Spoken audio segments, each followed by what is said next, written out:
My name is Amethyst Interview. I'm a junior studying creative writing with an emphasis in nonfiction, and I'm the president of WSU In It to End It. Today, recognize the term human trafficking quicker than they recognize the term slavery in today's world.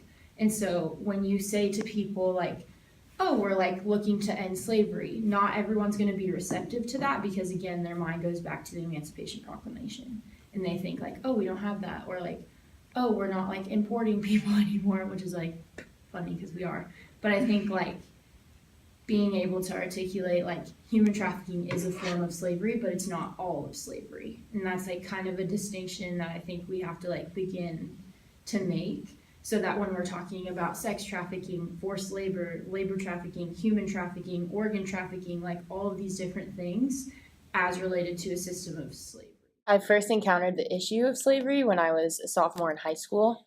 I was on a trip in Ecuador, South America, and I met with people who run like a rehabilitation center. And what they do is they take in women from the community and people who are at risk in situations of poverty or homelessness or like things like that, and they give them like the opportunity to learn how to like make things. So they make jewelry or like clothes or like furniture things in an effort to like rehabilitate them and like give them a sustainable source of income that's not like prostitution or forced labor or anything like that.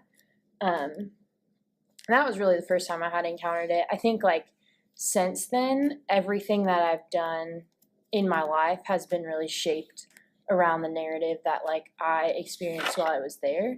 And so like in that way, I think Burma like kind of helped shape that, because when I was living in Burma, I lived in the biggest city in all of the country. It's the capital city. It's called Yangon. Because really that's the only place where like people who are foreigners can live.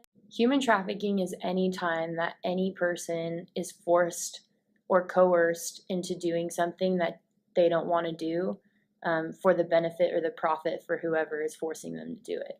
So what that can look like practically is someone who is taken in by someone in a position above them and forced to perform sex acts or work as a bonded laborer in a way that benefits the person who has taken them and the person who's in charge of them, whereas they never see a cent of anything that they're doing. They never see any like fruit of their labor. They're basically just property